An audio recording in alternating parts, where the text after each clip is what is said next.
So inside user info, I think I want to make the sign out button a separate component. And that's what this really is. So let's make a new component called SignOutButton.js. I will import React from React. Const SignOutButton equals an arrow function. Export default SignOutButton before I forget. Don't need a render method, just need a return statement. And I'm going to return that thing that I copied out of user info.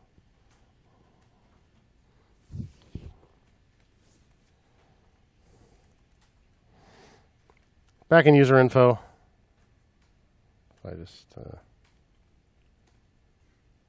I'll go ahead and import that.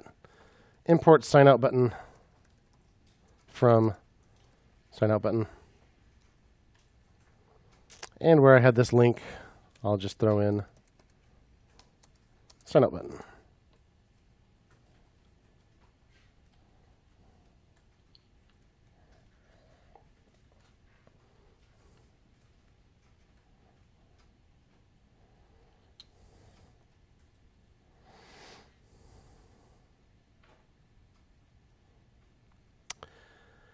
Now, I can't even see the dang button right now. Because look, it has a Font Awesome icon in there. But we don't have Font Awesome yet. So let's add it real quick. We could use like the React version of Font Awesome, but that's, I think, overkill for what we're trying to do. So let's just go out to Font Awesome and just add it the way we did before. On fontawesome.com, I'll go to How to Use. I don't want the web fonts and CSS version. I want the SVG and JavaScript version. Free version, all styles. Looks good to me. So I'll copy the script tag. And then I'll just put the script tag right in index.html, which is a file we haven't looked at since the first day we were on this project. So that's in the public folder, remember. So in index.html, just right before the end of the head, I'll just paste that script tag, which I'm putting in Slack right now. And that will make Font Awesome available. There we go. Now that blue on bluish gray black is not terribly visible. But by golly, I've got my little icon there now. So I think we need some styles here. So in the static project, those were all just in userinfo.css. It's these styles. Userinfo A and the hover. So first of all, it's more of a button than a link, so I'm just going to change it to a button.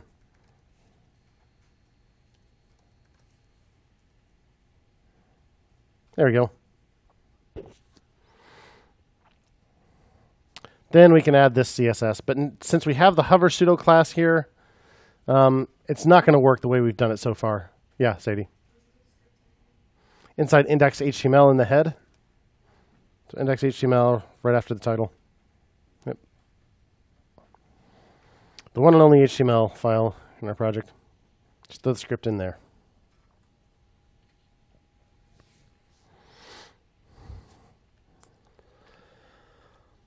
So I said there are a whole bunch of ways of doing this whole CSS-in-JS thing, CSS in JavaScript.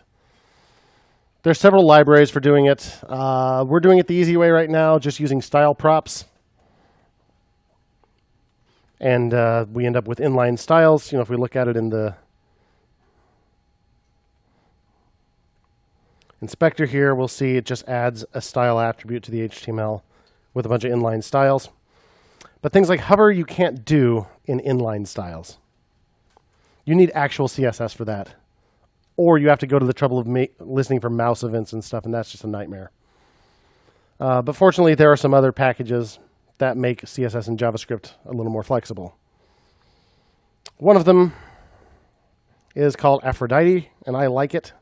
It's pretty good for our purposes. Here's a link to this page on GitHub. Framework agnostic CSS in JavaScript with support for server-side rendering, browser prefixing, and minimum CSS generation. So among other things, yeah, works great with and without React. Supports media queries. So for stuff like responsive design, if you know what that is, you can make your layout different based on the width of the browser window, have certain rules that only kick in based on the width of the browser. And it supports pseudo selectors like hover, which is what we're trying to do. So let's do it. They say to do npm install -- save Aphrodite, but we're using yarn. So the equivalent command is yarn add Aphrodite. A little bigger.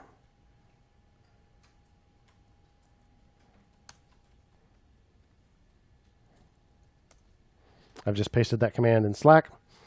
And what that command does is two things. First, it downloads that package and puts it in your node modules folder, but it also adds it to your list of dependencies in package.json. Hmm?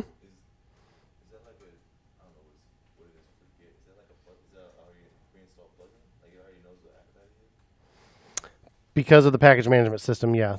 Just the way Yarn works, it checks the NPM database for a package with that name, and then it knows what to do from there.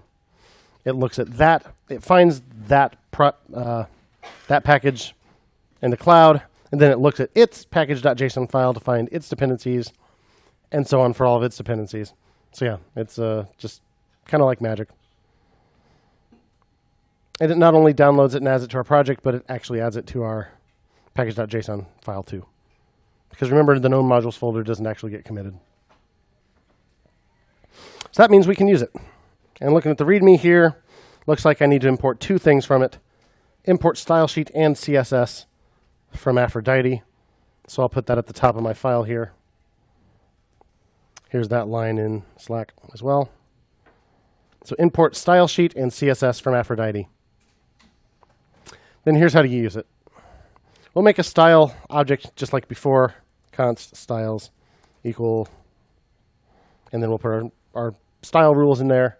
But this time we call style sheet dot create and pass that object in as an argument to it. So where are my rules?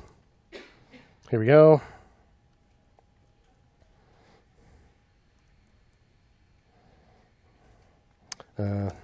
This is for the button.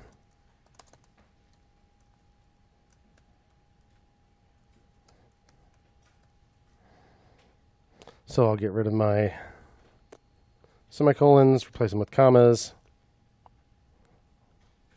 I'll quote all of my attribute values as needed, or property values. Background color should be camel cased, so should font size. There we go. So very similar object, but now I'm just wrapping that in stylesheet.create. Because what that actually does is creates actual CSS out of this.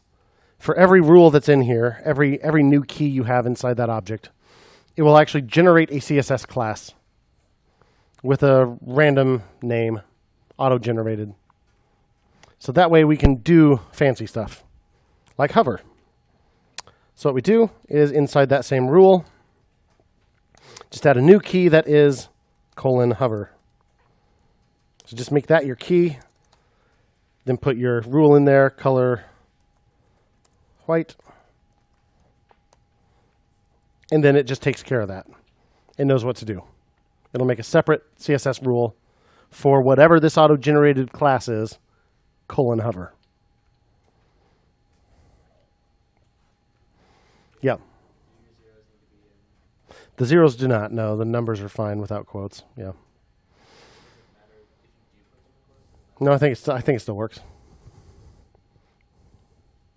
It probably just converts them to strings, in fact, if you don't quote them. So then I just need to apply these. So this time, instead of using a style prop, you actually use class name. Because remember, stylesheet.create actually generates a style sheet with auto-generated class names. So we need to know what these auto-generated class names are. So for that, we use the other thing we imported from Aphrodite, the CSS helper function. So this is the thing where I'm applying it to. href doesn't apply here anymore. So button, class name, equals. And then inside there, I call CSS, and I pass it the style object that I'm wanting. So styles dot button, it's called. Styles.button. And it'll look that up and return, the CSS helper function will return the auto-generated class name. So we're using real CSS here. We're not using inline styles, so you don't use the style prop. You use class name. And then you just use this helper function that gives you the right class name back. You generate the style sheet. Then you pass that into the CSS helper function, and you get back the auto-generated class name. And the result... Woo! I think I want the cursor to change too. Now I'm going to add one on here. Cursor, pointer. There we go. It does that automatically on links, but it doesn't do it on buttons. And sometimes I feel like it should. So here's what we've done with SignOutButton coming at you in Slack. So Aphrodite, one of several similar packages that does stuff like this. I think it's very easy to use. It's also really, really similar to how you do this in React Native. It's another reason I like it, because the syntax is so similar to that.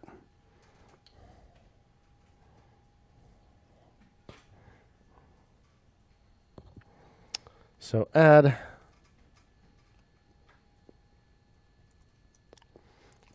sign out button component using you know what I'm going to do? I'm going to make this a couple different commits. So I can still do add to only commit certain files. So I'll add package.json and yarn.lock, and I'll say add Aphrodite for CSS in JS. I'll add index.html and say add font awesome. And I'll add these other two files, add sign out button component. Questions? So we'll use Aphrodite on some components when we need to do things like hover effects. Otherwise, we'll continue to use inline styles.